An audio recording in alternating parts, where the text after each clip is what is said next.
Okay, we're now going to get into reading and analyzing the second half of chapter 16.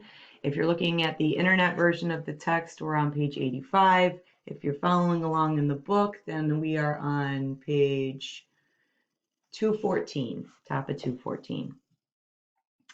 Okay, so you'll remember the kids were just heading in, well, everyone in the town in Macomb were heading in to check out the Tom Robinson trial. So at this point, you should have been able to answer 1 and 2 in your study guide. So keep answering those questions as we go based on the reading. We held off until noon when Atticus came home to dinner and said they'd spent the morning picking the jury. After dinner, we stopped by for Dill and went to town. It was a gala occasion. There was no room in the public hitching rail for another animal. Mules and wagons were parked under every available tree. The courthouse square was covered with picnic parties, sitting on newspapers, washing down biscuit and syrup with warm milk from fruit jars. Some people were gnawing on cold chicken and cold fried pork chops. The more affluent chased down their food with drugstore Coca-Cola and bulb-shaped soda glasses. Greasy-faced children popped the whip through the crowd, and babies lunched at their mothers' breasts. So you'll remember that we talked about public lynchings and how oftentimes people would bring their whole families and have picnics and make an event out of it. This is exactly why Miss Maudie was saying it's a morbid affair and she wouldn't be a part of it. All these people are here today kind of in celebration, hoping, believing for sure that they would see Tom Robinson go down, as so often was the case in cases like this. In a far corner of the square, the Negroes sat quietly in the sun, dining on sardines, crackers, and the more vivid flavors of knee-high cola. Mr. Dolphus Raymond sat with them. "Jem," said Dill, "he's drinking out of a sack." Mr. Dolphus Raymond seemed to be doing. 2 yellow drugstore straws ran from his mouth to the depths of a brown paper bag. "He never seen anybody do that," murmured Dill. "How does he keep what's in it?" Jem giggled. "He's got a Coca-Cola bottle full of whiskey in there. That's so's not to upset the ladies. You'll see him sip it all afternoon. He'll step out for a while and fill it back up." "Why is he sitting with the colored folks?" "Always does. He likes 'em better'n he likes us, I reckon. Lives by himself way down near the county line. He's got a colored woman and all sorts of mixed chillin'. Show you some of 'em if we see 'em." "He doesn't look like trash," said Dill. "He's not. He owns all one side of the river bank down there, and he's from a real old family to boot." "Then why does he do like that?" "That's just his way," said Jem. "They say he never got over his weddin'. He was supposed to marry one of the Spencer ladies, I think. They were going to have a huge weddin', but they didn't. After the rehearsal, the bride went upstairs and blew her head off. Shotgun. She pulled the trigger with her toes." "Did they ever know why?" "No," said Jem. "Nobody ever quite knew why but Mr. Dolphus. They said it was because she found out about his colored woman. He reckoned he could keep her and get married too. He's been sort of drunk ever since. You know, though, he's real good to those chillun." "Jem," I asked, "what's a mixed child?" "Half white, half colored. Oh, you've seen 'em, Scout. You know, that red kinky-headed one that delivers for the drugstore? He's half white. They're real sad." "Sad? How come?" "They don't belong anywhere. Colored folks won't have 'em because they're half white. White folks won't have 'em because they're colored. So they're just in-betweens. Don't belong anywhere. Mr. Dolphus, now, they say he's shipped 2 of his up north. They don't mind 'em up north. Hey, yonder's one of 'em." A small boy clutching a Negro woman's hand walked toward them. He looked all Negro to me. He was rich chocolate, with flaring nostrils and beautiful teeth. Sometimes he would skip happily, and the Negro woman tugged his hand to make him stop. Jem waited until they had passed us. "That's one of the little ones," he said. "How can you tell?" asked Dill. "He looked black to me." "Well, you can't sometimes, not unless you know who they are. But he's half Raymond, all right." "But how can you tell?" I asked. "I told you, Scout, you just have to know who they are." "Well, how do you know we ain't Negroes?" "Uncle Jack Finch says we really don't know. He says as far as he can trace back the Finches, we ain't, but for all he knows, we might have come straight out of Ethiopia during the Old Testament." "Well, if we came out during the Old Testament, it's too long ago to matter." "Yeah, that's what I thought," said Jem. "But around here, once you have a drop of Negro blood, that makes you all black. Hey, look!" Some invisible signal had made the lunchers on the square rise and scatter bits of newspaper, cellophane, and wrapping paper. Children came to their mothers. Babies were cradled on hips as men in sweat-stained hats collected their families and herded them through the courthouse doors. In the far corner of the square, the Negroes and Mr. Dolphus Raymond stood up and dusted their breeches. There were few women and children among them, which seemed to dispel the holiday mood. They waited patiently at the doors behind the white families. "Let's go in," said Dill. "Nah, we better wait till they get in. Atticus might not like it if he sees us," said Jem. The Macomb County Courthouse was faintly reminiscent of Arlington in one respect.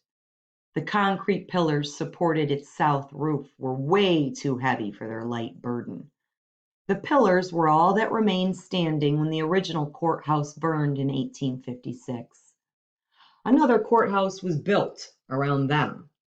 It's better to say built in spite of them.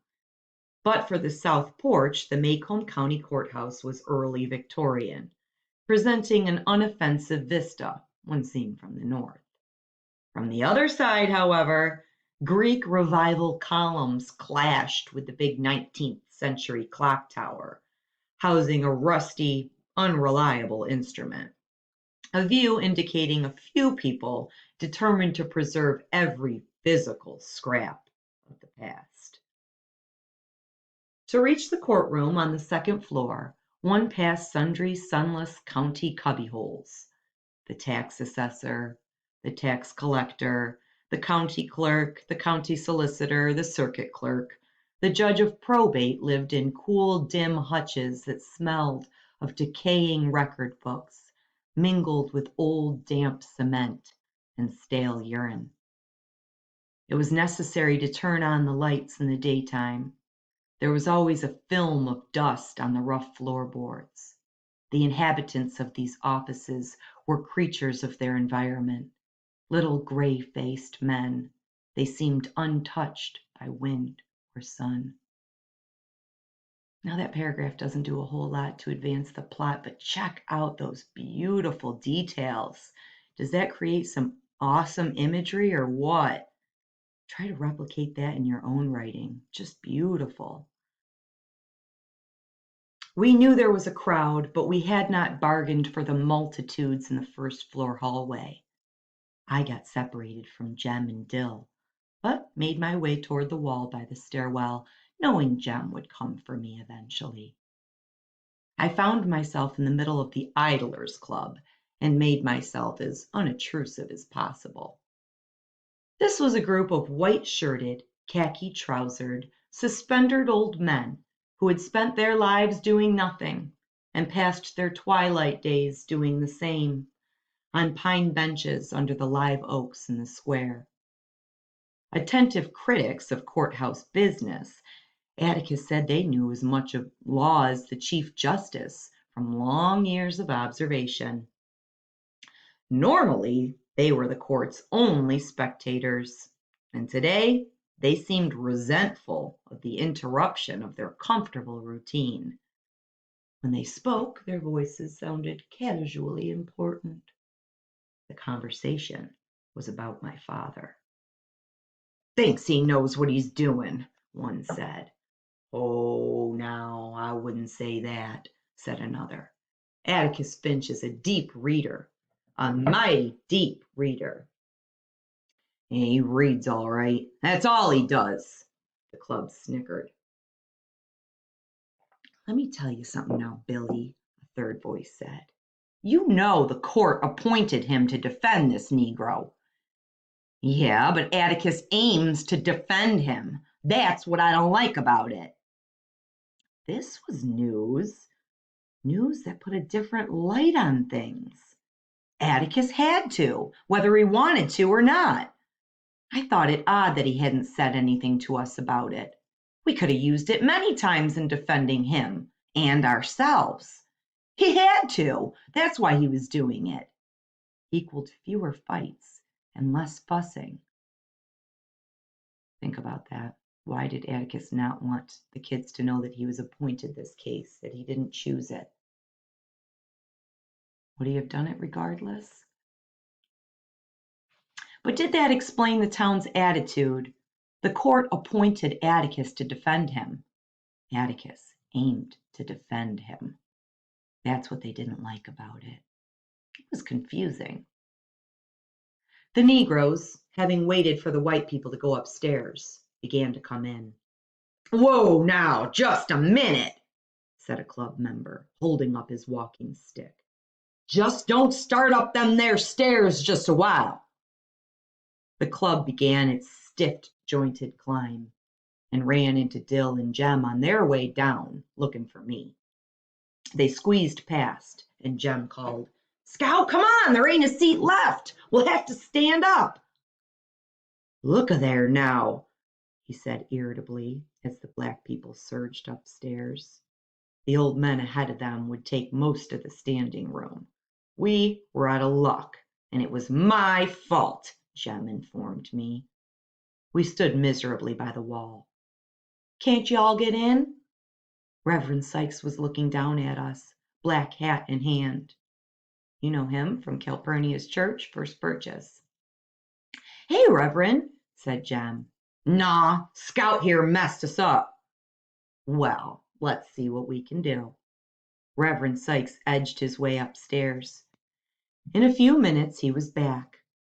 "There's not a seat downstairs. Do y'all reckon it'll be all right if you came to the balcony with me?" "Gosh, yes," said Jem. Happily, we sped ahead of Reverend Sykes to the courtroom floor. There we went up the covered staircase and waited at the door. Reverend Sykes came puffing behind us and steered us gently through the black people in the balcony.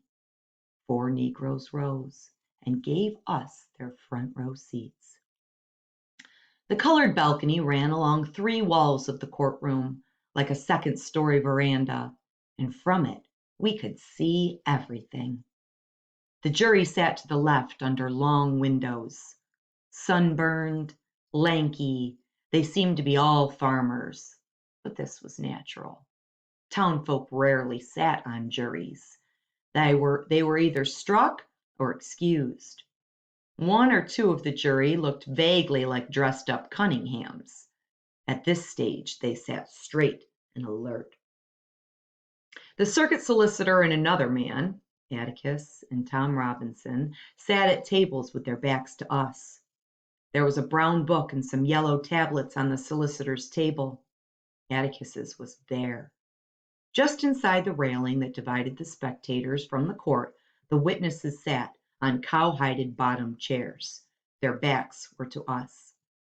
Judge Taylor was on the bench looking like a sleepy old shark, his pilot fish writing rapidly below in front of him. Judge Taylor looked like most judges I had ever seen. Amiable, white-haired, slightly ruddy-faced. He was a man who ran his court with an alarming informality.